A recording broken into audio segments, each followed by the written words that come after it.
Doctors say a glass of wine a day can extend your life. Cheers. This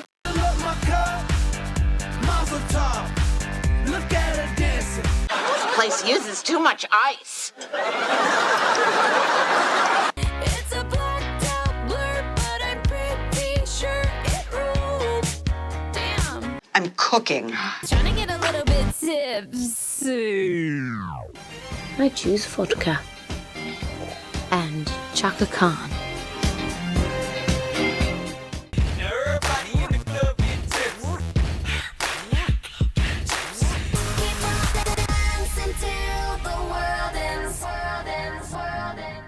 Hi lovelies, welcome back. I was actually honestly really shocked that this one won the votes because I was thinking that we were ready to have this conversation, but you voted for it, so here we are. Also, don't go taking anything that what I'm saying right now is like, alcohol is the devil's drink, how dare you drink it, like, ugh, God no. I'm not here for casting like judgment like that. What I'm on about here is about the portrayal of alcoholism as being like a hashtag relatable, trendy sort of thing. If you've never been here before, I like to back things up a little bit, so that means that all of my sources, as well as all of the studies that I'll be referencing, are in the description box down below because, hey, citing your sources kind of matters. And also, thank you so much because on Instagram, that's how we have this parasocial relationship, and that's how I also got your own feedback on this topic as well. And wow, had some amazingly insightful and like heartfelt discussions with people. It was really good. So that's always in the description box down below. It's just bryonyclaire_vegan because, hey, bryonyclaire was taken, so I was like, I guess we'll just call it this. One of the ways that characters are written to be more relatable is to make them into quirky alcoholics without ever really calling them out because, you know, everybody needs a drink to take the edge off, right? Maybe 5, maybe 10. It's the incident that happens in movies which helps a straight-laced or uptight character become human and sometimes a love interest. It's been made into cringe millennial and older merch since 2010. It's basically the foundation for the Real Housewife franchise and actually a lot of reality TV because it means people's defenses are down and they act sloppy. It's letting off steam and we love it because you can live vicariously, laugh at them or relate to them. But like, why?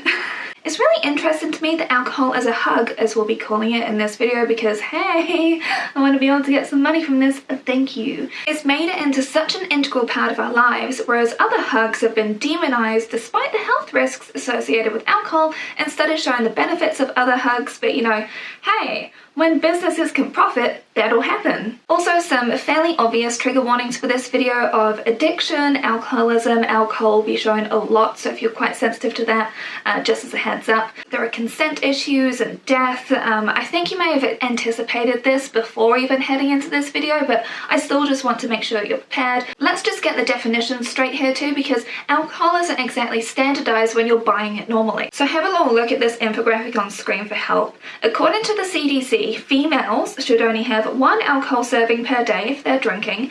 Men should be limited to 2. Yay for gender inclusivity, jeez. This is considered to be moderate drinking according to the National Institute on Alcohol and Alcoholism. Heavy drinking for men is consuming more than 4 drinks on any day or more than 14 drinks per week. For women, that's consuming more than 3 drinks on any day or more than 7 drinks per week. They define heavy alcohol use as binge drinking on 5 days or more in the past month, and binge drinking is defined as 4 or more alcoholic drinks per occasion for women and 5 or more for men. So I was actually quite surprised at how low those numbers were because for me, at least here in Aotearoa, like, binge drinking is actually fairly common for definitely 2 months out of the year for sure, and that's like December and January because that's summertime, and so there's a lot of partying going on. It's part of like a culture here. We definitely do have a drinking problem in this country, but a lot of countries do as well. And also I was thinking about it and I'm like, that means that basically everybody I'm friends with or know, even in a work capacity, are binge drinkers, because have you ever been to an end of year office work party and only had 1 alcoholic beverage?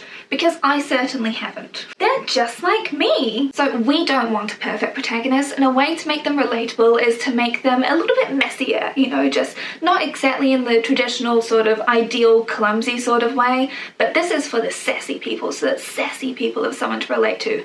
Normally this is how it's shown anyway, and this is how the trope unfolds, it's showing people drinking and being sassy or making a fool out of themselves. I mean, we all do. We all need a drink after a long day. People have messaged me in every single job I've ever had that they're just hanging out for a drink because, you know, work is so stressful or anything. I think it's fairly common for basically everyone in a corporate sort of environment to be like that. And in my entire corporate life of over a decade now, I've been the one to actually hand out the drinks or roll out the trolley with drinks, either hand them out to people at their desks or put them in a place and set things up and do all of that, because admin staff, we're the ones that give you your drinks, we're the ones that sort out everything for you. Be nice to the admin staff, please. They actually do a lot more work than what you think. And people would message me every single Friday begging for the trolley to be released earlier or saying that they're so excited for a drink. In my perspective, I think that this will naturally happen in a corporate office work environment because there's no other ways to actually have a casual sort of get together with people like on company time. Like people may say, oh, but on your lunch hour. I don't know about you, but a lot of the workplaces I work at, I would just eat at my desk. So I've got no idea what you're talking about when it comes to like free time.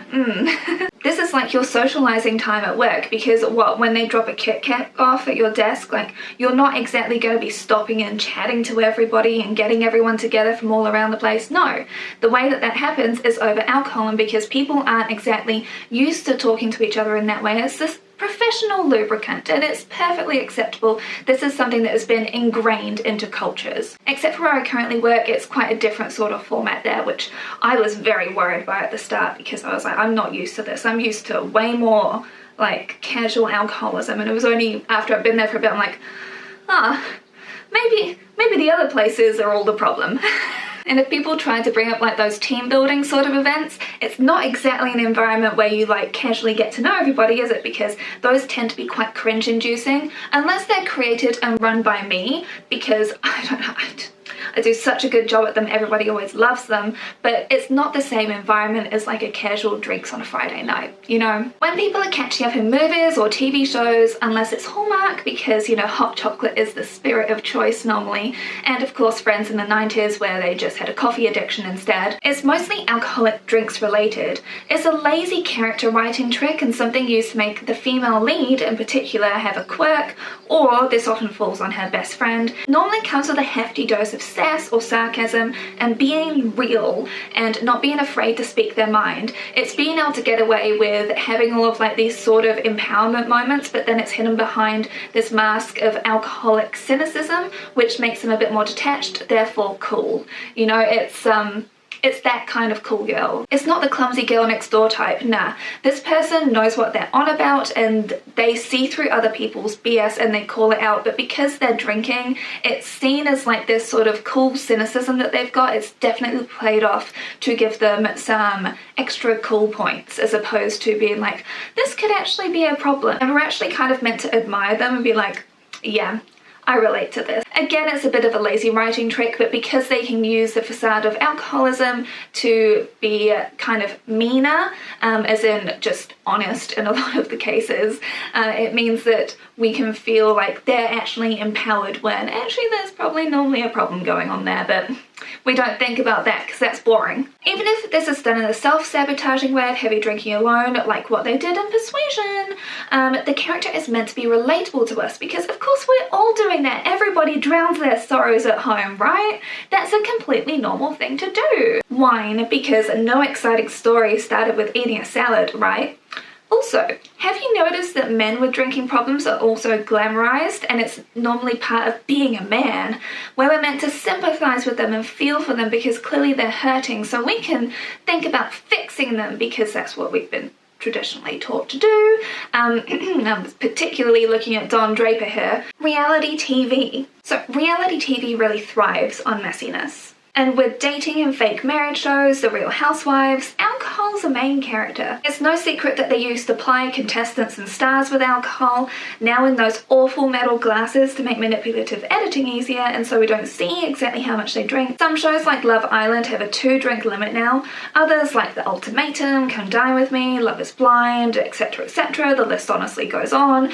They don't really care about these sort of rules. The Bachelor has a 2 drinks per hour rule, and with how long filming goes on, like I think the rose ceremony goes on until the morning. So they start drinking in the afternoon and they keep going until the morning. I don't know about you, but if I was having 2 drinks an hour, I would be on the floor. I would be in hospital at that point. And they also actually had to implement this because of a consent issue, by the way, which is something that I didn't know about, but that's the dark truth behind that. Back in the day on the OG show, The Big Brother, they would actually give contestants alcohol as a way to be able to like get the story going, because they used to film these people 24 hours a day. They had a live stream on Channel 4 in the UK, I know, because I was growing up in that time like over there. And so of course, like, it's a bit boring to just be watching like the Truman Show all the time, so the way to spice things up a bit is to give them alcohol. But then they moved on to actually giving people alcohol as a reward, and from reading the interviews with some of the contestants, it's like they were just really wanting to drink all the time, because if you're having this sort of reward mindset for completing tasks or whatever, and there's nothing else to do, what else do you think is gonna happen? Now this was a lot worse in the 2000s, of course. If you haven't seen my 2000 series, go watch that trilogy. That was a lot to do, and I'm quite proud of it. But even on shows with the 2-drink limit, what some of the contestants are doing is they actually limit food. They don't even eat at dinner time so that they can feel it more. So even when you're trying to do like those sorts of tactics, it's just not really working in the way that I think they want it to. And there have been reports of people stealing other people's drinks on the nights and stuff. It's just, oh, yeah. I can understand the feeling of needing to escape, because the thing about it is, right, people are nervous to go on TV like what they were in Big Brother. So, you know, you drink to like make yourself feel more confident and all the other things that you're told that alcohol does, because it lowers inhibitions, it has all sorts of effects on the brain, you know. So you would naturally say, oh, before I go on, I need to have something to just take the edge off, because it's intimidating, because you're gonna have a whole nation, potentially the world, judge you. And I don't know, especially with social media, people can be pretty harsh. TV producer Gavin Henderson says, as a producer, what you're trying to do is get the best 45 minutes of television out of a day. It's a balance between reducing people's inhibitions enough to be entertaining, but not giving them so much that they'll tip over into being unpleasant or fractious. So caring, Gavin. But on the Real Housewives series, drinking is basically a must on nearly every episode. And I mean, hey, we've gotten some great memes from it, right? The Real Housewives series actually have their own wine label, which is owned by Bravo, and a lot of the individuals from the shows have their own alcohol that they shell out to people as well. There's varying stories from the housewives about how booze was treated. Things have changed obviously over the years, because this series has been going on since the late 2000s. But the producers do kind of encourage people to drink, because of course that will make for messier storylines, which means better TV. Producers say that there's no budget to pay for catering, but booze is never questioned. The way that the producers are to cast actually feels like gaslighting from the interviews that I read, as they put all the responsibility on the cast and not on them for providing constantly free-flowing and topped-up drinks. Like, people don't even know exactly how much they're drinking, because the producers send waiters over and just top up the glass. So how are you meant to keep track of it? How are you meant to have any responsibility when that happens? You may not even be watching your drink at that time. And it just feels very manipulative to me. I know that we don't like to think of these people as like being worthy of pity or anything, but it kind of is exploitative. That's just how it feels to me after reading these. But the thing is, this also happens to the fans too, right? How many stars from all of these reality TV shows go on to become influencers or stars in their own right themselves? You go on to peddle alcohol, promote binge drinking. One name that actually got mentioned was Caitlin Bristow, and I can fully understand why she was after reading about her. She's actually from The Bachelor and has made herself into a bit of a lifestyle influencer with a podcast, and owns brands like Dew, like a drop of dew on a blade of grass in spring. Sorry, I don't know why I had to paint such an elaborate picture for you there. And she actually has her own wine brand. She's been filming podcast drunk, on stage drunk. One person in her audience threw up at one of her KB fall crawls, and this is actually from the Washington Post. She says, "The front row is always lit. I love it. One girl puked the other night." You're proud of that? But also in 2021, on her own wine label, she put a reel up which actually promoted heavy drinking in order to have unwanted or non-consensual Charlie XCX. And when people were saying like, whoa, this is not right, you shouldn't be doing this. She just started blocking people, deleting comments and blocking, and this was actually one of my followers that actually told me about this, and they've actually got a podcast on this. I will link the Instagram down below for you as well, and I'll be showing it on screen now, but that's terrifying to me. How would you think that that was okay to ever say? That's really, yeah, that's dangerous territory. The thing is, it's pretty scary how this is being platformed, and we also can't forget that these sort of reality TV shows are aimed at women. So the people from these shows go on to be platformed by women, and then they're endorsing these messages of binge drinking, or, you know, just being a casual alcoholic because it's cool. On Love Island, I believe his name is Luca, he's actually come out as being sober, and that's a fantastic move because, again, this is a guy doing that. A lot of masculinity is tied in with being a casual alcoholic for some reason. So them coming out and saying that is fantastic because hopefully it will help to actually break the mold of everyone who is on reality TV needing to kind of be an alcoholic, because that's not exactly healthy for them nor for the viewers, in my opinion anyway. Now, if these shows could work on their diversity, fast fashion endorsements, psychological issues, many other issues, then I'd be a lot more happy with them as well. But I'll take this tiny baby step. People like watching messier people because they appear to be more real, genuine, and authentic and not scripted. And whilst I fully understand that, we actually need to sort of step away from this. People can only be real if they're inebriated. People should be able to feel like they can be themselves without needing to perform that role as well. It's dangerous not only for them with all of the health risks for them, but then also what it's passing on elsewhere, because that's how the endorsements happen. That's how the brand deals happen and everything. Now, speaking of merch, what is it with this hideous merchandise being used to show off alcoholism as a character trait for people to identify with? I even have, okay, I've got one myself.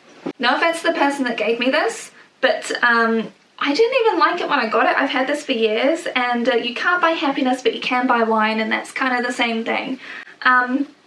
I just haven't thrown this away because I don't like to waste resources, and I still use it. It's all seen as this quirky coping mechanism, and like, I get it. We are all working under late-stage capitalism. People don't care about the future that looks incredibly bleak.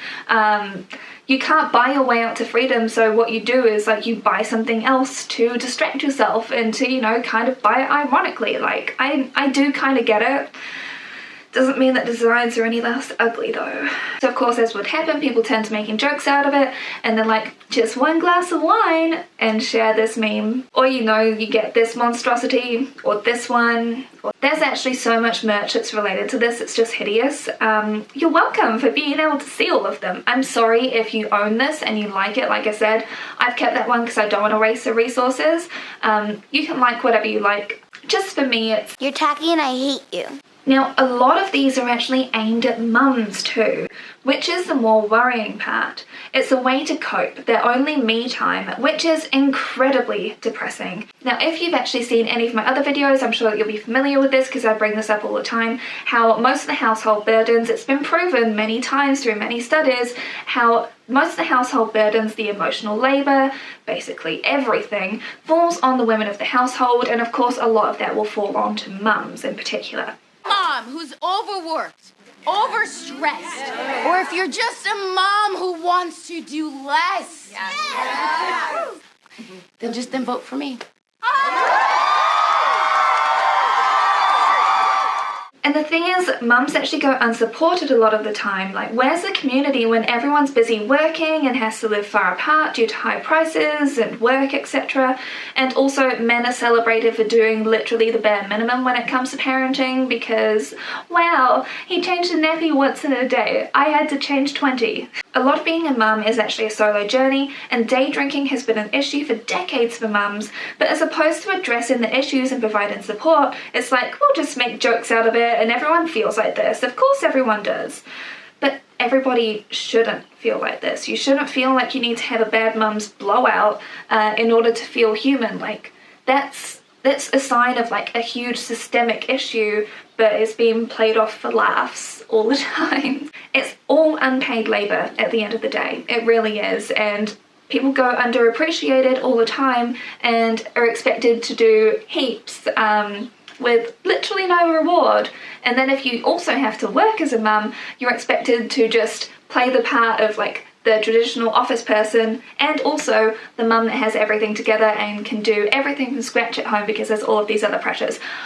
That's all I'm saying, but it feels quite predatory that this is also aimed heavily at mums. Sorry, I could really go on about this for ages, but of course this is not my domain, so I will allow caregivers, mums, parents to talk about this instead because this is not my thing. There are of course other articles written by parents, linked down below as well, and my sources.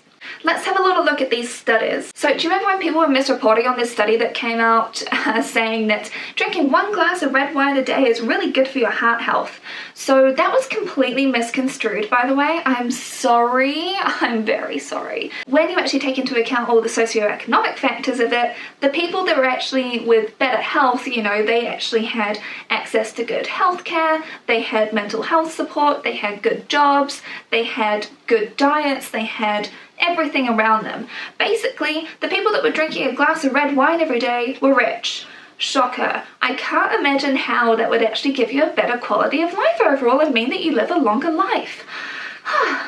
Money can solve problems, but no, apparently it got boiled down to the glass of wine because, of course, as a newspaper or a news site or whatever, you don't want to go saying, rich people live better lives because, you know, what faster way to get people to bring out the pitchforks, right? Now, there was a study conducted of 25,000 people in the UK saying that there is no safe amount of alcohol for the brain, even when it comes to moderate drinking. But this is still to be peer-reviewed, I want to add. Even though it was published last year, I couldn't see that it had been peer-reviewed since. I kept on trying to search it. If it has, it's probably just me not being able to like understand all the stuff at the top of the study fully. So I just want to let you know that when I'm reading this, I haven't seen that it's been peer-reviewed, but I have actually found scientists that have actually read it and responded to it, but they agreed on the most part, but of course they understand the scientific method, they understand the scientific process. Whilst they agree with it, one of them actually endorsed it, but the rest of them, they said that they agree with it, but they want it to actually go to people that are experts in the field.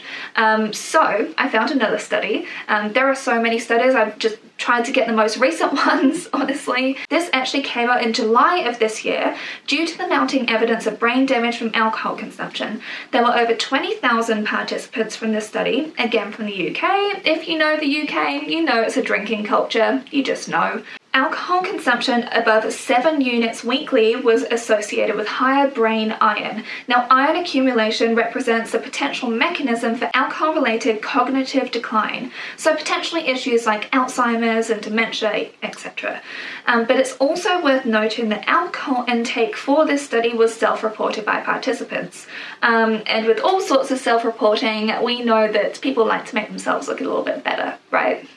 You know, when you're pouring a glass of wine, just makes you think of that Heart and Brain comic. Alcoholism is a global public health emergency, with the World Health Organization estimating the prevalence of 4% of it, and is associated with about 3 million deaths annually. Alcohol's linked to a whole bunch of cancers, heart damage, liver disease, all sorts basically. Now here in New Zealand, from the years of 20 to 2021, 1 in 5 New Zealanders had a hazardous drinking pattern that places themselves or others at potential harm.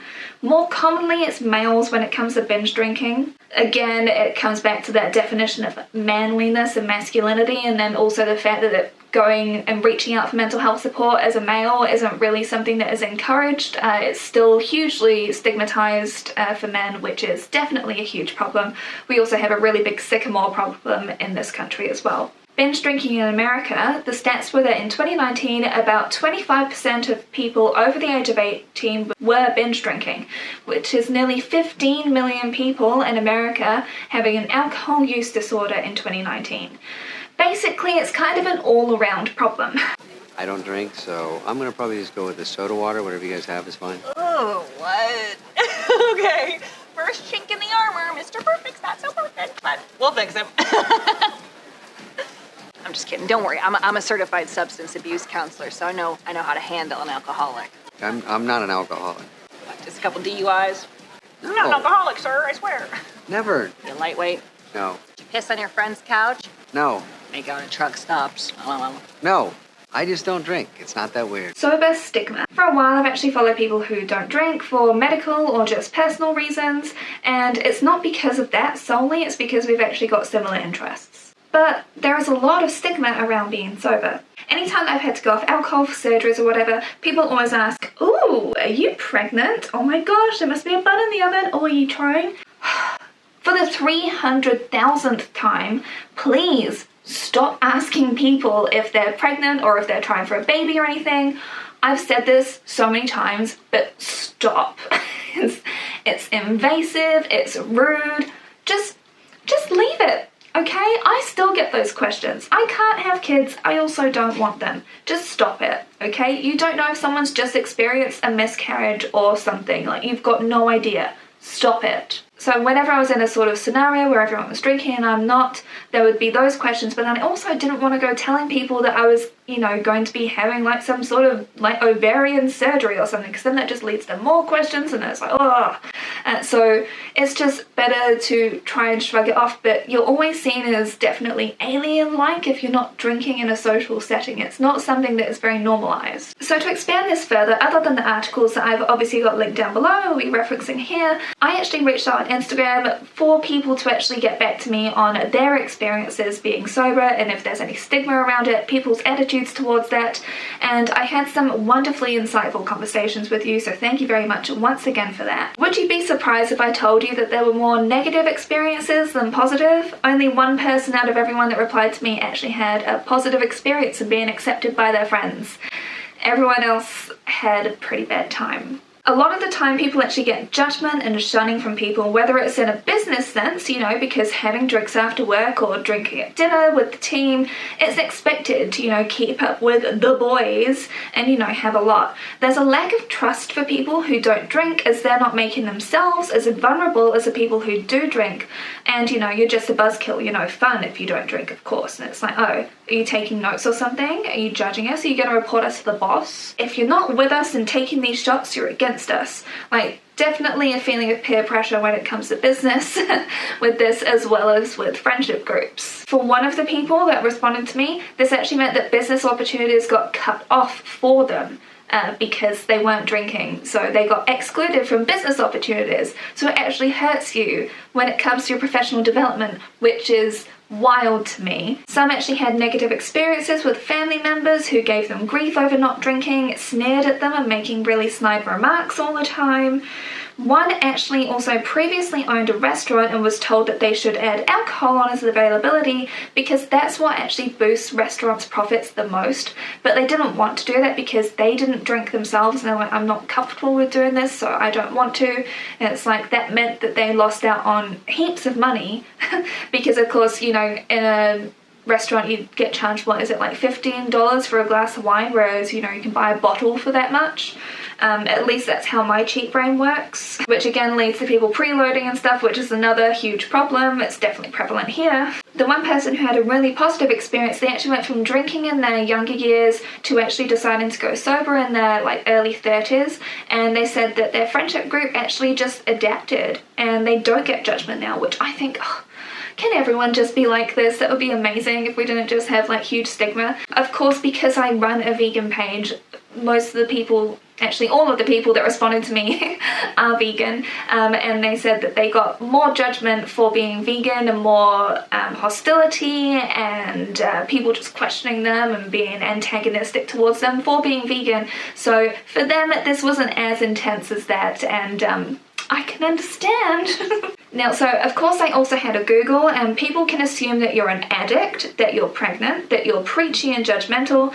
Basically, something's wrong with you if you don't drink, because it's been so normalized for drinking to be part of basically every single occasion. And you know what? I've actually fallen into the same pattern of thinking too, because I'm like, well, if they're not drinking, like, you're just being a buzzkill. Like, that is so ingrained, and it's only been fairly recently that I've been actually getting out of that sort of mindset, as in only in the past few years, where I'm like, okay, cool, you don't want to drink? Sure, we'll have something else for you. The thing is, right, drinking's always associated with celebrations, with funny stories, with camaraderie with your friends, with get-togethers. It's associated with all sorts of like really happy, good feelings. And so if people aren't participating in that, it's like, oh, you're actually not here for fun, you're just here to Like, I don't feel like I can let myself go, which is, you know, kind of a problem in itself. I mean, I know that for me, any time that I've been viewing people as a buzzkill, that was definitely me projecting onto them, because they didn't need the escapism that I definitely needed, and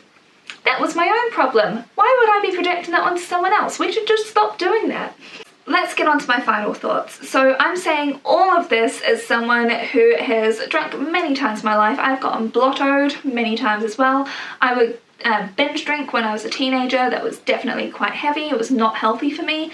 It was only in my early 20s, about a decade ago actually, that I had my heart issues kind of like show up, and so I can only have like between 1 and 3 units if I actually do drink. So what's happened is I've just transitioned to having like a bottle of wine a week, so that gets spread out over the course of the entire weekend, so you got Friday to Sunday. Now also in my mid-20s I gave up refined sugar for a few months, like I said, about the ED stuff that I've dealt with, and I got so many like congratulations, this is so good, but when people give up alcohol they don't get that sort of praise. They're like, oh, is there a problem with you then? That must be the thing, because we're just so used to having alcohol being such an integral part of our lives that it feels really weird if someone is shunning it, because then it means that they're shunning you, you know? And recently with this new medication that I'm on, I actually found out after I started taking it that I shouldn't have alcohol. Like, it says to limit alcohol, but that I just shouldn't have it really. And the thing is that drinking is the furthest thing from my mind, because this medication has made me so sick. I literally turned grey. I'm struggling even to just like film this right now. And so it's because of this medication that actually got me thinking about this topic for the video anyway, because in case you don't know, I'm also working on a video where I'm reviewing every single rom-com since Me Too, and alcohol is a character in almost every single one of those movies. Alcohol features so heavily in it, either in a way to humanize the uptight female lead or some sort of relatable way. There's such a close association with alcohol, relaxation, and fun due to these tropes and social conditioning. This also presents in many TV shows like in Grace and Frankie. Now, like I said, this isn't coming from a place of judgment, more of a place of questioning, and me, you know, basically always wanted to pick everything apart. Like in the US, UK, where I'm from, Australia, and here in Aotearoa, New Zealand, drinking is a huge part of life. It's expected, it is social, it is part of celebrations, or even if something bad happens, alcohol is always the answer. Now, interestingly, it's the younger generations that are actually veering away from alcohol, but then that means that they're going to other sort of escapes, which again is why hug testing, which is free and accessible for people, is really important. But I think that Mia Mulder has actually done a way better video than what I could on that entire topic, so go check out their work because it's amazing. I will link that video down below. I'm actually really interested to hear your thoughts on this if you made it all the way to the end, because what do you think about the reality TV perceptions of it, with the movie portrayal, with how this trope actually plays out in movies and TV from what I've been showing you here? Or if you're actually comfortable, you can share your own experience. Please don't feel pressured to, but of course, if any of this has triggered any of you, there are resources in the description box right at the top, so you can easily get those resources if this has been a bit triggering for you, because I do understand addiction is multifaceted, multi-layered, many issues, so I don't want people to feel bad after this. I am more wanted to be able to just assess this trope and the damage that it's actually doing and done, because alcohol sales have only gone up year on year. But all of this feeds into my push for more accessible public healthcare for people, especially when it comes to mental health care for people. Basically everyone should be in therapy, I think. And of course, like a need for a more local community focus and more support for people out there, because I think that hyper-individualism has only made us crumble further, and I actually really want to do a video on hyper-individualism and how we struggle to actually have community locally, because this is how we've been encouraged for generations. So if you want a video on that, I'm keen to do it. I think that we do need cultural shifts, and the way to do that is to actually start having these realizations and conversations. So you may completely disagree with the things that I've been saying. I'm always keen to hear differing points of view, everything. Like, I think that this is just one of those things where I'm just sort of opening this can of worms right now, and I'm a little worried about what you may say, but who knows. And of course, one of the easiest things that we can all implement is just not be rude to people and question them if they're not drinking alcohol at an event. I think that that would make an amazing improvement for so many people. We don't always need to be like that.